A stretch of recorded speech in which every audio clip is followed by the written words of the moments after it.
Tragically, the phenomenon of active shooters has become an inescapable reality of today's security environment. Since the tragic events at Columbine in 1999, there have been over 730 active shooter incidents over the course of the last 2.5 decades, involving 1,560 individuals killed and over 2,640 individuals wounded. In addition to the loss of life, the economic losses in terms of civil liability damage payouts are staggering. Mandalay Bay, 800 million, Parkland, 127 million, Charleston Church, 88 million, Sandy Hook, 73 million, and Michigan State University, 30 million.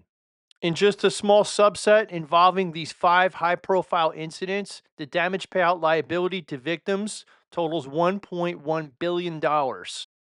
These are very serious and significant losses in terms of life, property, and victim compensation.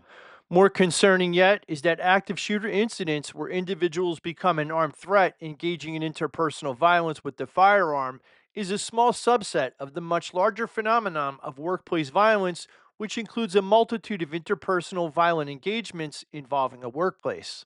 In the fiscal year of 2021 to 2022, the U.S. Bureau of Labor Statistics reported over 3.3 million documented cases of workplace violence occurring in the U.S.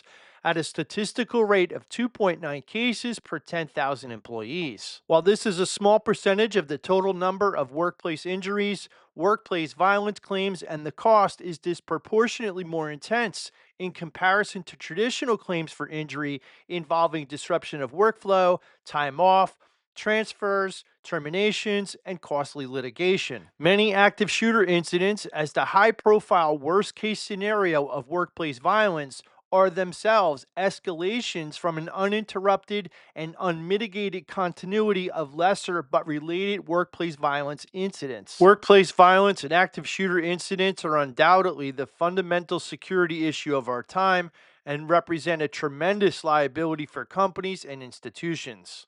When looking at the individuals who have been routinely hired to provide this critical instruction in their programs, it is rather shocking to see how this complex security issue is routinely awarded to nearly anyone who promotes themselves as a first responder as a standalone qualification to provide active shooter training.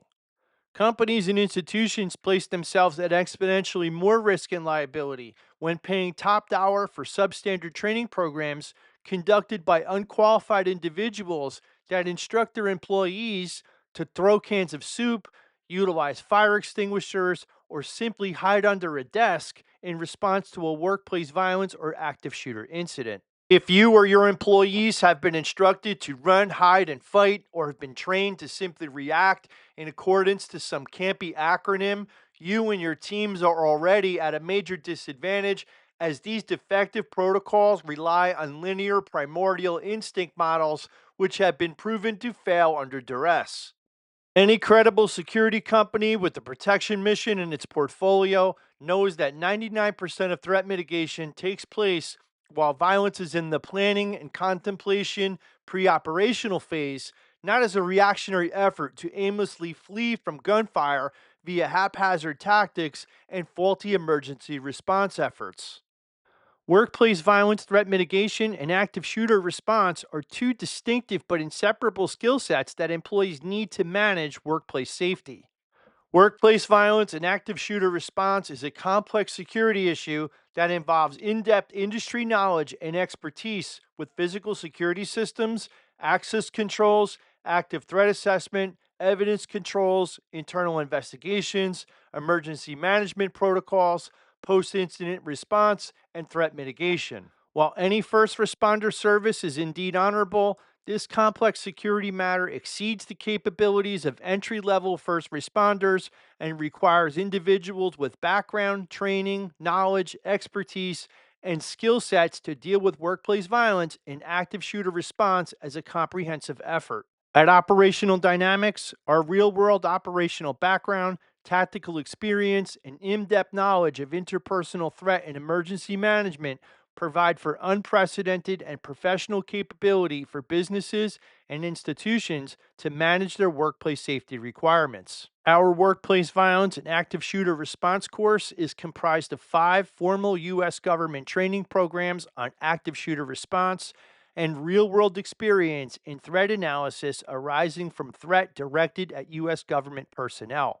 Having worked to mitigate real threats against protected persons in the U.S. government, we help your team understand and identify the various categories of threat from criminal, grievance based, psychological, and ideological based threats, and the respective red flags and warning signs that are associated to each threat, respectively.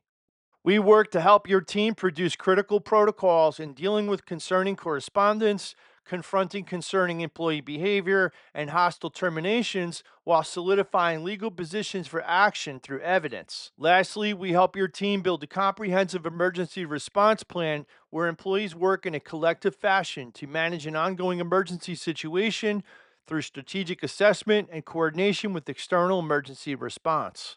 Schedule your institution's workplace violence mitigation and active shooter training now to ensure your company and personnel are trained to the highest standard of competency by properly qualified security personnel with the operational training, knowledge, and skill sets in threat mitigation and effective emergency response.